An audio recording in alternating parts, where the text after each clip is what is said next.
everybody, and welcome from my buddy up there, looking sexy as ever. Lovely Sam and me.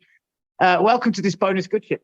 I, 420 Chilli Sach, am joined today by a cool motherfucker who you can see right there. That's my boy Sam. How you doing, man? Yeah, good, man. Some sauce in hand. Sam's sauce. Loving it. The weather is, kind of crazy. I don't know what it's like for you. We just had 65-degree weather yesterday in the middle of December and tornado warnings and a lot of like people's damaged roofs. It's kind of crazy.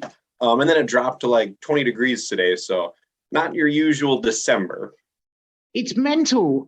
Those of you who are watching this outside of the time frame we're in right now, America, just like there's some fucking insanity with the weather in America happening at the moment, and tornadoes are ripping people's houses up.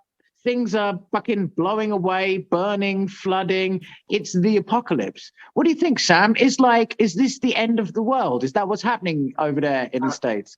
All I say is, you got to stack up your Satoshis, get on that Bitcoin, and let's just hope for the best, because the fiat currency, I have no idea. Tornadoes in January in Minnesota, it's not normal.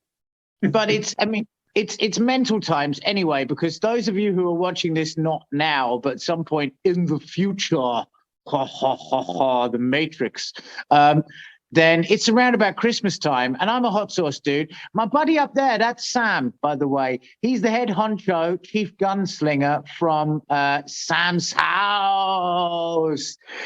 Me as a British person, when I first read it, I was like, oh, it's called Sam's house. Oh, very nice. Excuse me, whilst I drink a cup of tea. And that was my first way of reading it. And it took Sam's over in Minnesota, I think southern Minnesota, am I right? Yes, sir. There you go. And it took a southern Minnesotan. Is that what you guys call yourselves, Minnesotans? To a degree, yeah. I mean, I'm from Austin, Minnesota. That's Spam Town, USA. Big Hormel plant. So if any of you guys are crushing cans of Spam worldwide, it's from this little town. We don't just put out Spam. We put out some great small batch premium hot sauce via me. That's what my boy's doing there. You see, Sam's house is a super good sauce, and for the pronunciation for you out there, because that was what I was just explaining. So actually, when you run it through the dialect of Sam and his boys over there, you get sauce. You gotta get raspy with it. I always get that Sam house. Like, I love it, man. Quick pause. I came across a bottle of Sam's sauce here in Europe, and I was deeply, deeply impressed by it. It was the Tiger. Ooh, probably the old Tiger style.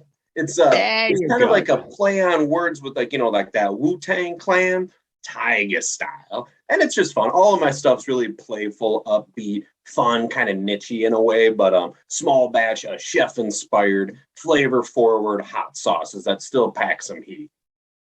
Chef-inspired. That means you're a chef and you thought of the ideas, doesn't it? Yes, sir. Yeah, I've been a professional chef for the last 15 years. Right out of high school, went to culinary school, and was just grinding away at country clubs, casinos, a lot of hotels, opening restaurants nearby, traveling throughout the States. And, COVID kind of hit me in the nuts a little bit, so to speak, dropped my salary at the place I was currently a chef at. And I basically needed something to utilize my free time. I love hot sauce. I love burning people up as well as myself. So I thought, fuck it. Let's go with this. Let's actually start pursuing, some heat, some fire for the masses. Fucking love that. Fire for the masses. That's a fact. Do you know what? I'm going to steal that and co-opt it as a fucking catchphrase. That's what I'm going to do. We can share it. We can share it. Yeah. I'll give you the copyright to it. I'll pay you like 10 cents every time I say it. All right. Do 2 Satoshis. Yeah, there you go. But you know something, an interesting thing, when you jump on Sam's IG, for example, Instagram, I'm not sure about the other socials because I did this particular piece of research on your IG, but I saw something interesting, which is everyone like me is having a shitty time because of COVID, right? This is a pandemic that's happening around us right now in the globe. But, however, One thing is that, and you can see this at the date the first pictures start to appear on specific hot sauce Instagrams. Yeah, I'm referencing here my, I think, best buddies in the world, the Capsaicin Cartel over in Montreal. There you got a chef, El Jefe, running the company. I'm also referencing my buddy Allison over there in Calgary in Canada. Another chef running a really good hot sauce company. And right above me here, you can see another chef running a super cool hot sauce company. And when you go back to the first picture on the IG of all those people, you're going to hit March 2020.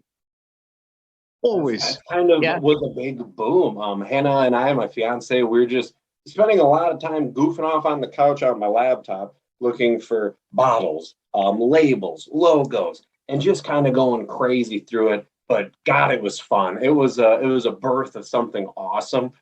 It's been some time, but looking back, time's flown. It's been a really fun ride. I am loving my particular hot sauce ride, I have to say. But the thing I'm really loving right now, let's see if this e-cigarette works, eh? Theoretically, it does. Maybe it does. Schauen wir mal. German people say schauen wir mal. It means we will see. Okay. Look at that. It's working. That has just boosted the complaints we're going to get from this video massively. I'm super happy about that. But so you were another one who had a foot in your ass because COVID came in and fucked up the chef work situation, yeah? Absolutely. Yep. It not only took away a good portion of my salary, hours were cut drastically, and I needed something else to do. I don't like being bored. I like still pursuing my craft, which is, small batch premium hot sauce, I would still consider is very culinary driven with a gastronomy background. So I'm still being able to play with whether it's recipes, flavor profiles, and at home, the lady gets taken care of really well with my cooking. Essentially, if I'm not doing it at the restaurant, nothing's over the top, fancy and chefy at home, but it's just solid techniques, great cuts of meat, and just simple things done well that I personally really enjoy. This is what you people out there in the world who love your hot sauce, yeah, but hate the COVID. Now, this is something you have to put in your head, which is this. You now have a range of amazing chefs who are now working away in the hot sauce world who jumped in because of COVID, and it's brought an amazing range of diversity and just interesting stuff to the hot sauce community, I guess you could say. It's one of the jumps. It's one of the things that has caused people to move into the hot sauce world. But then these are always people, they tend to be people who've got some kind of hot sauciness going on in them. I'm wondering about you, Sam. I can see parallels when I look at your company and my company. For example, when I look at the music that my boy up there chooses to use, it's obviously the same kind of music I would choose to use. When I look at the graphics and the inspirations behind the graphics or images that he chooses to distribute, I clearly see that there's a lot of things going on, not just in the thinking, but also in the background of the human being here that have parallels with me. I wonder, first thing I wonder about is the artwork. If you've not seen Sam's artwork, hang on, I'll just throw it up here. That's a piece of artwork from Sam's sauce there. Sam, tell us about the artwork. I'm thinking about logos and images and stuff. Now, psychedelics fly into my mind immediately when I see those things. And I also think skater culture. And I wonder about, did you create them? How much did you create them? And inspirations. Where did your imagery come from? Well, I got to give a big shout out to my boy, Steven Yoyada. It'd be Steven_Yoyada. He's on Instagram. He does a lot of album artwork for doom, sludge bands, very like psychedelic kind of metal, which I loved that kind of vibe. It's fun, it's playful. When I was a little guy, I was a big like death metal, thrash metal, black metal guy. Just had a lot of anger in me. And I try to be a happy guy. So like doom, sludgy music just slows down because we're all getting a little bit older. Don't like to admit it.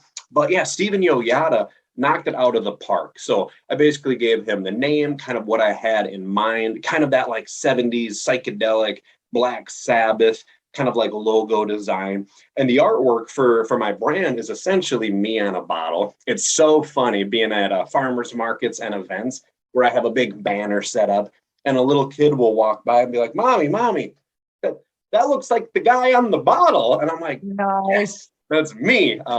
So, it's been really fun. But yeah, Steven Yoyada crushes it. He's busier than hell. I'm his only food product necessarily he's ever made, like logo artwork for too. But essentially it's albums, band artwork, band logo design.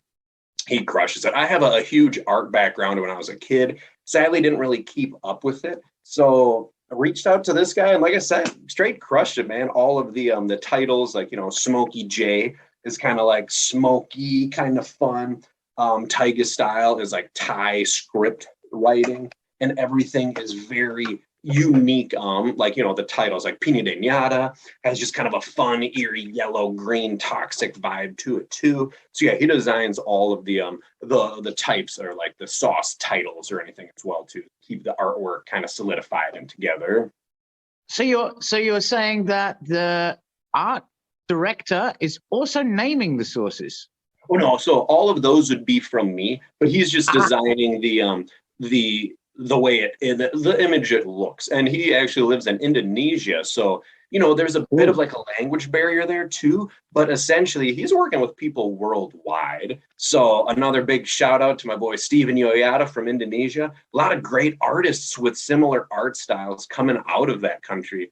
It's crazy. Love it. Very psychedelic, sludgy, and doom. Well, I mean, the amount of different places, for example, I think about the Gili Islands there in Indonesia, where I definitely slam dunked a lot more magic mushroom milkshakes than is healthy for someone to slam dunk. And the psychedelic influence over there, I can totally see it simply because of the amount of psychedelic plants in nature over there. And although they have got relatively hardcore drug penalties over there, certainly, I mean, in my experience of Indonesia, I have friends who are married to Indonesians and live in various countries over there. Lombok, I have friends on Bali, of course, as well. And I got my life saved by an Indonesian on Bali with a tub of honey. My mate Bobby. Yeah, that was how he made friends. I got bit on the head by a centipede. That's what it was.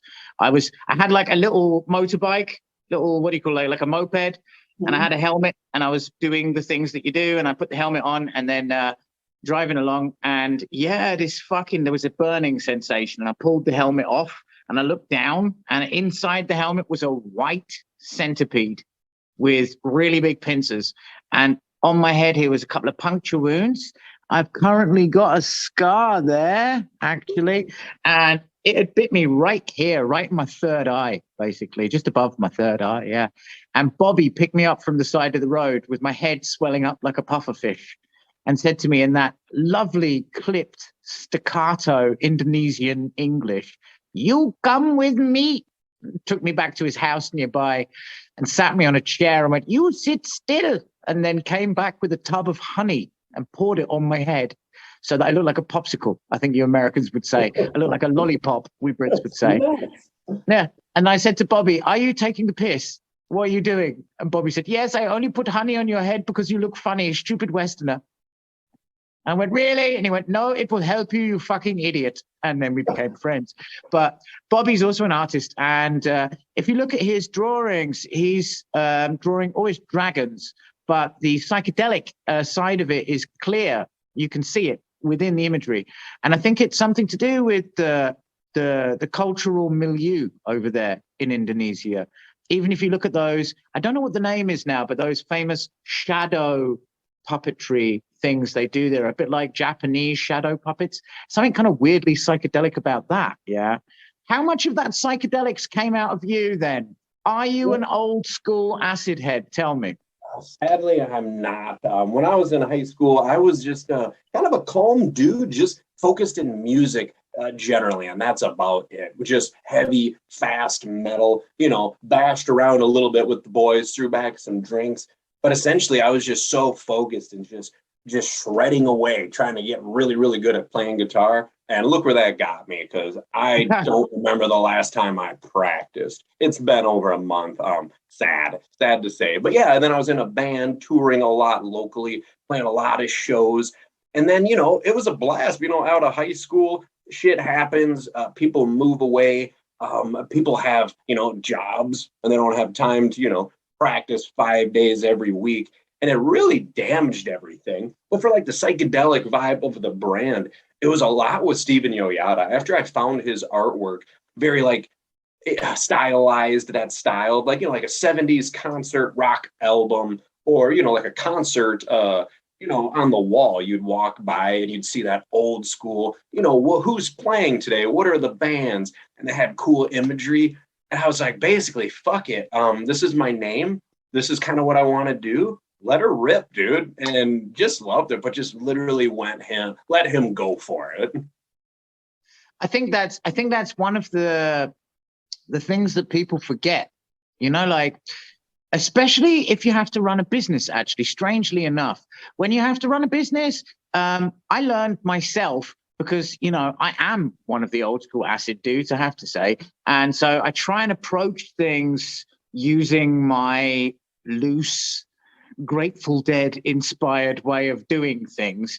And this communal idea, you realize after you start a business for a while, you realize, very nice idea, but that's a really good way to fuck your business up. You have to be like pretty much a control freak. You've got to keep your hands on the numbers. You've got to keep your hands on what's coming in, what's going out. You have to do it. You have to do the mathematics. You have to do that once a week minimum, and then once a month there'll be a big mathematics. You have to do it. And any kind of boring control freak crap, you got to do that. But the looser way of approaching working in an artistic way with somebody, now that's something that it's definitely the case. I don't know about you up there, but I do a lot of collaborations with various people who are creative people. So I'm working with musicians, comedians, many designers, painters, photographers, you name it, all sorts of creative people. And in that context, I can't apply the same logic, and you shouldn't apply the same logic as you would do as a business dude, i.e., I want my hands on all of that. I want that under control. I want to know what's X and Y and Z, how's it going to happen and when's it going to happen and all of that crap. What you have to do is you have to like really just let go and say, creative person over there, I see what you can do. Here's what's in my mind. Now you do you, boo, and then just shut the fuck up, And you let them flex their strong suits, which I was always very hands-on, even in the days of playing music. I was writing all the guitar music, all the riffs, all the orchestrations of the songs. My singer was doing the lyrics, and that was it. We were stubborn as all hell. Didn't really let anybody jump in and change anything. Kind of a prick. Super strong holding like all aspects of everything. The album, the art of the logo, which I designed. I'm like, it was me, it was my baby. And it didn't really get me that far because it pushed a lot of people away. So then, involving with Steven Yoyada, letting him, do his thing and just showing, maybe color and differences. That's about it. Was awesome for me to just kind of let go just a little bit in that sense. And also, you said you love, collaborating with people, essentially. I'm all about that. Cross-promoting, collaborative giveaways, whether it's contests or just, showcasing other people's products. Because there's a lot of space out there. And I think there's a lot of room for people to grow. And, I don't really consider myself being in competition with other people producing what I produce, which is like small batch premium hot sauce. I like to just build that community and, strengthen it all as a whole, because there is enough big brand hot sauce out there that people are not willing to let go of.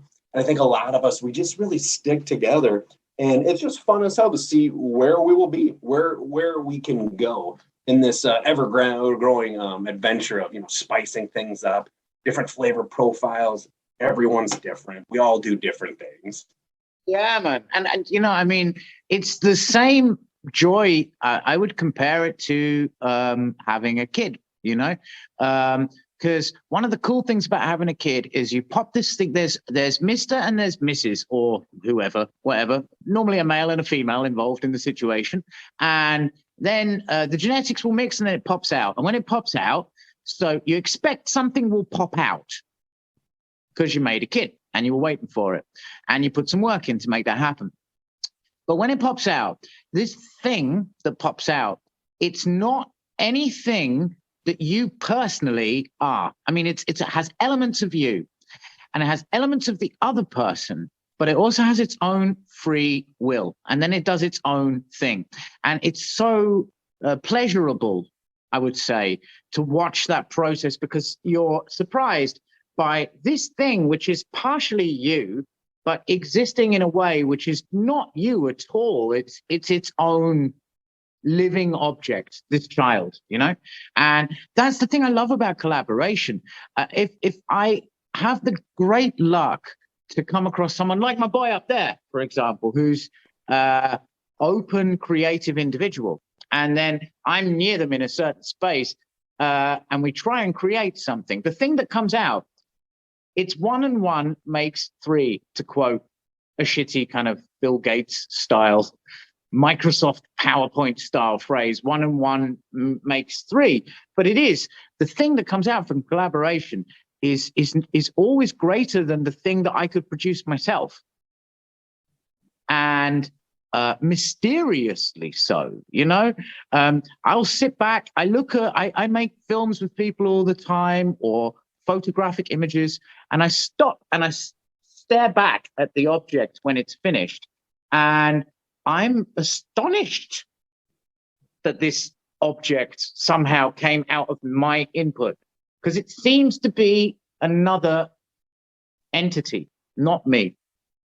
Does that make sense? It's Sam, am I talking shit, or do you understand me? Oh, no, it's great to just see what happens, just letting go a little bit, but still being involved. A lot of neat things happen that you wouldn't really see come out of things with your own means. It's just really unique. And it's just it's a massive space that everybody's super supportive into. So why wouldn't you want to look out for other artists, other media type people, or, you know, just have a great chat with my boy across the pond like this? This is a great time. And why wouldn't I take him up on that? Lovely chat. Chat. But then it's interesting when you talk about like collaboration and creative collaboration. I've got a mate of mine runs a chili company here in Germany, which is called Abenteuer Chili. He's my mentor. He's called Oliver. And I introduced him to another mate of mine who's an American dude who also has just set up a hot sauce company. Oliver is the OG. He's been running hot sauce company now for over 10 years.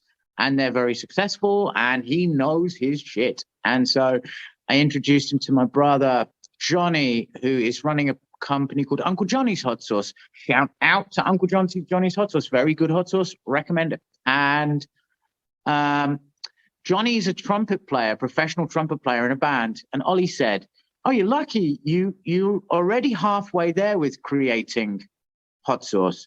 And Johnny was like, "Why?"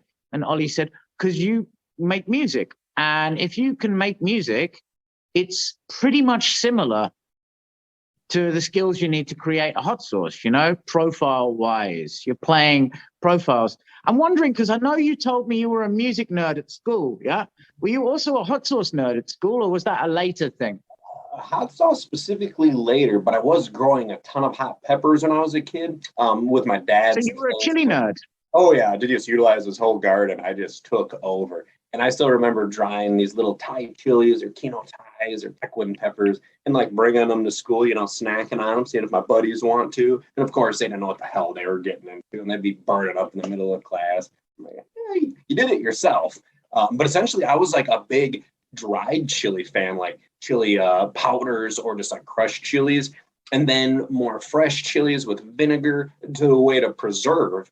And then it kind of came out to, let's start sousing. I mean, I love it. There's a lot of generic vinegar forward sauces out there, whether it's the Tabascos or whatnot, which are great in their own world. They're perfect for what they are.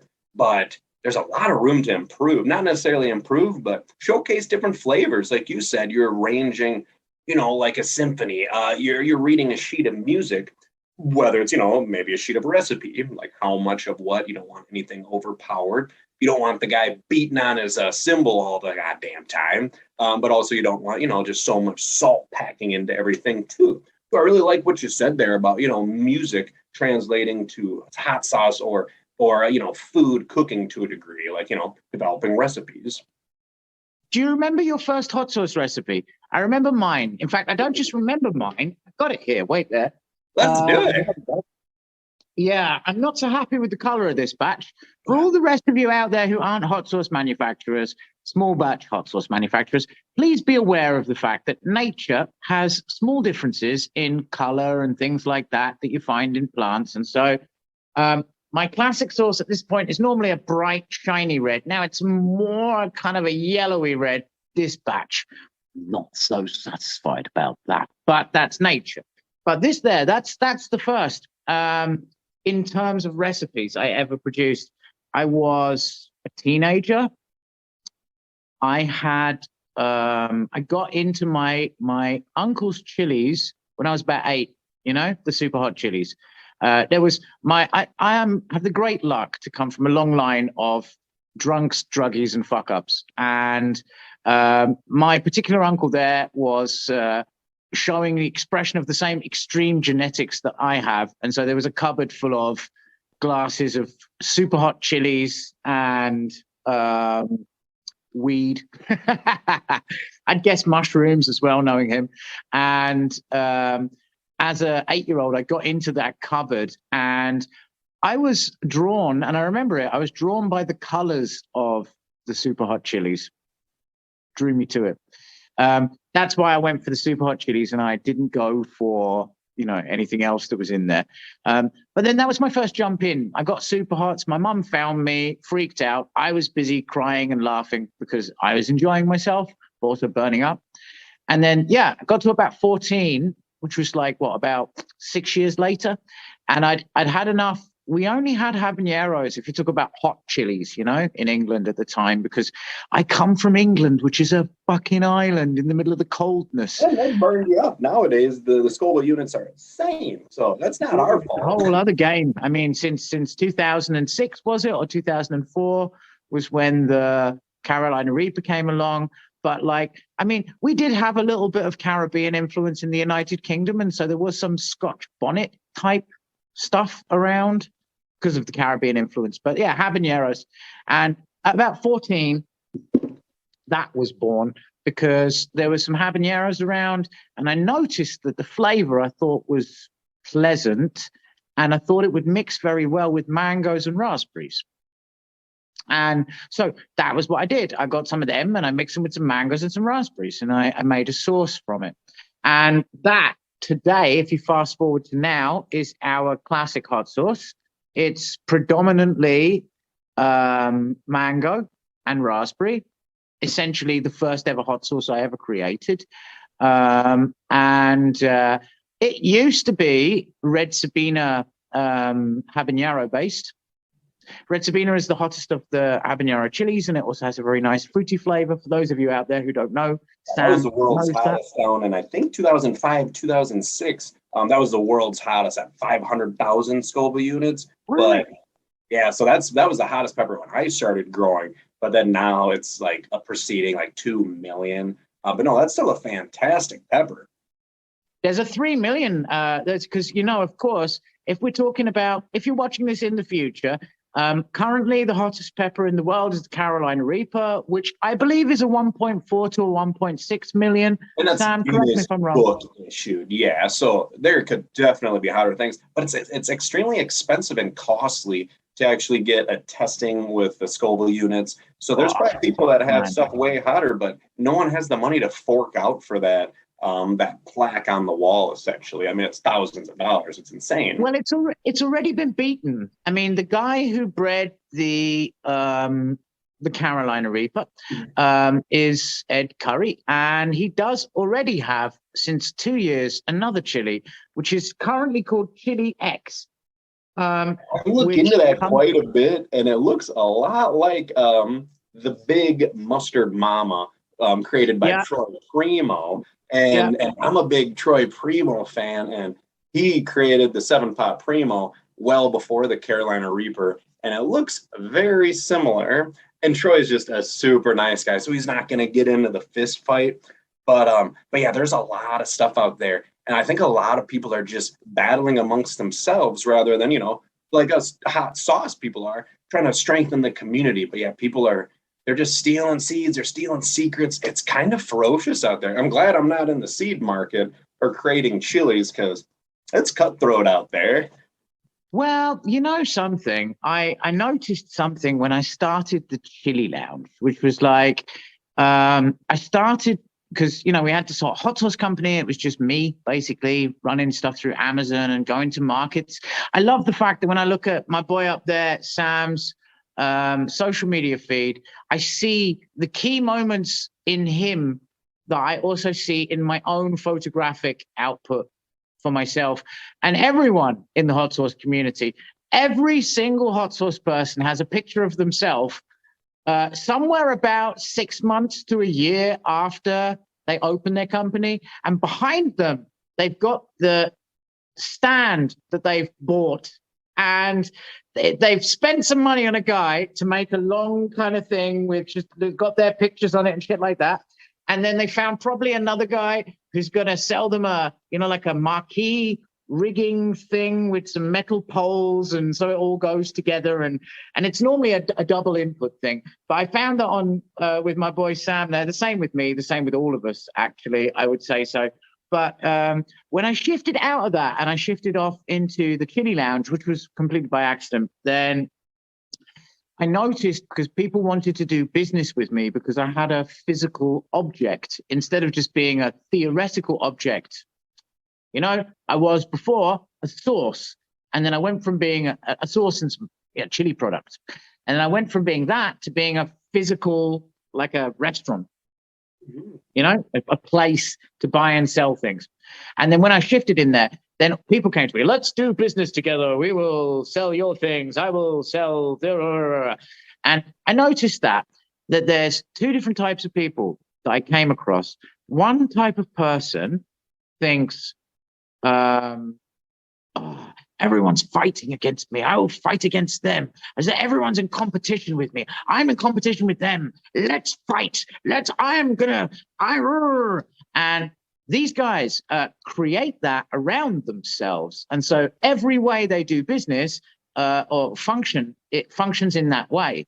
And so it's not like, hey, I got some hot sauce for you. Here, you can have that. And they go, oh, it's nice. How much does it cost? And you go, €4. And they go, oh, okay. How much should I sell it for? You go, you can €6. And they go, oh, yeah, okay.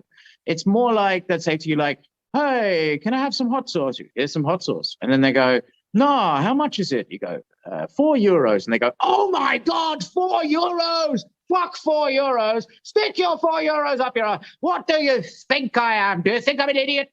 And so on and so on, And those guys, they're at war before they even begin the discussion. They're in their own heads. I think they're battling amongst themselves, which is dangerous. Creating a war. If you see the world as war, then you go to the world looking for war. You know what I mean? Yeah. That's the only thing you see, you really notice.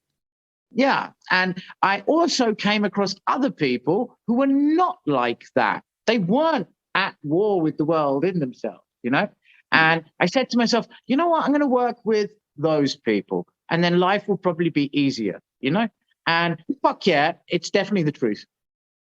It's fun. It's more of an enjoyable ride. It's more calm. Like I said, I was an angry dude. I played a lot of extremely heavy metal. And, I got to say, getting older slows things down to more sludgy, groovy music.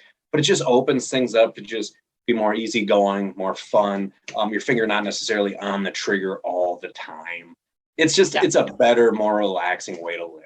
It's more quality of life, let's say. There you go. It's getting older. Getting older is good for you. The alternative is being dead. And so I think you should listen to my boy right there. We're all slowing down and enjoying that fact. Very Be much happy. So. Yeah, to get older. It's super duper. And also, both of us here wish you all a lovely day. We said Chapman. Absolutely.